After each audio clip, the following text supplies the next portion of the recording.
course, Deven Choksey as well joins in to talk about the fundamentals of the market and what he's read into the earnings so far.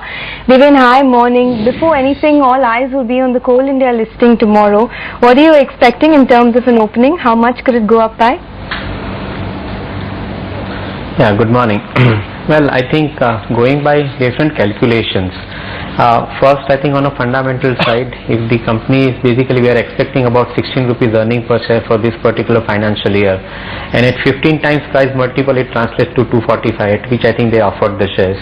But suppose if the company assumes the PE of a utility company, and if it goes into 18 times kind of a price multiple, which we expect, then the price should be somewhere around between 285 and 290. So that's, I think, purely working out based on the fundamental point of view, that I think 245 and 290 is, I think, probably remains a kind of a good amount of range as far as I think the stock is concerned on the listing day.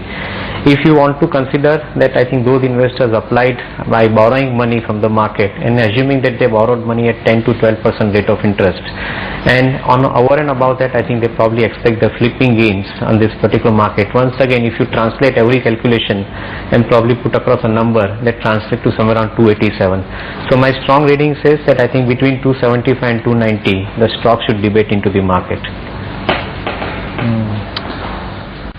Deven, now that most of the earnings season is done, what have been the stars according to you this time around, and stocks perhaps that you should still stay invested into?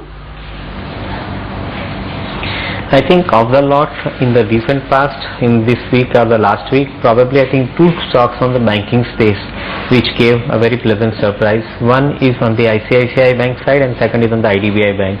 Both these banks are huge in true respect, and probably I think everyone was expecting that after the cleanup of the operations and tightening of norms inside the company, whether these companies would be in a position to produce better performance, which they did in this particular quarter. In fact, IDBI Bank, if you look at, I think in last 2-3 quarters, I think they have been suggesting that they have been on an improvement track. So from that point of view, if you look at it, I think these two banking stocks are reasonably looking okay even at current levels. And my take would be that one who buys today, probably I think is planning for the next 1.5 to 2 years from now, would definitely get handsomely rewarded from this particular proposition, because both these banks are showing a good amount of growth traction apart from tightening its business and the cost controls. Deven, what will you do with real estate now? They reacted quite a bit after the RBI's moves yesterday. Do you think that reaction is justified? Do you see the stocks correcting more? Hello, then I think they are probably, it's a knee-jerk reaction which is expected to happen, I think, in an announcement like this. Yes, I think definitely, I think tightening of norms are going to affect, I think, to a certain extent the flow. But if you actually work out the impact on every 1 lakh of rupees of EMI, I think the cost increase is coming to somewhere around 17 rupees. Now from that point of view, if you look at it, the genuine buyers are not going to say no to it if there is a proposition in front of them as far as I think the real estate buying is concerned. And genuine buyers means I think those who are basically I think looking at their needs to satisfy. Now as far as the investors are concerned, they would probably work around their ways and probably I think try and squeeze elsewhere and probably meet that particular kind of a cost expectation. So in my viewpoint, I think the real estate per se, I think if one wants to conclude that it is going to get badly impacted, the answer is no.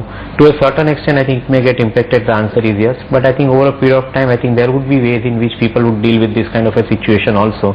In my viewpoint, I think the RBI's move right now is largely to control banks and probably I think their lending activities, and in turn making the bubble happen.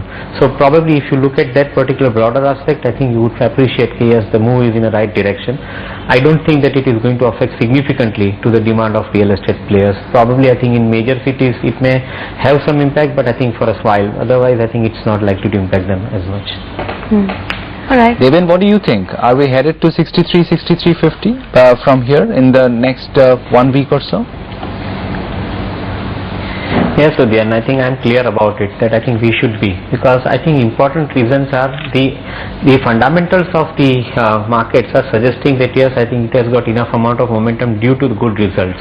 The important aspect about the liquidity, and if the liquidity factor works in favor of the global markets, then in my mind I think there is no doubt that we'll touch 6300. Even if you look at the market correcting in a while back, I think you probably get that particular validation that before it is going up, I think it has its own headroom. Now that I think it has completed this process, probably I think it is all the more likely that we should be seeing first I think the 6200 and thereafter I think 60 to 90 or 6300 levels. Deven, what about the entire cement space? After seeing the dispatch numbers, you think this is a good time to enter into this entire sector and this is a start of an uptrend perhaps? In fact, I am surprised that why one should have totally negative view on the cement in the marketplace. If you look at, I think ACC and both Ambuja both, I think probably if you look at their capacity and start translating this capacity into numbers for the next calendar year 11, which is their accounting year as well. I think if you really look at this particular company, ACC is available.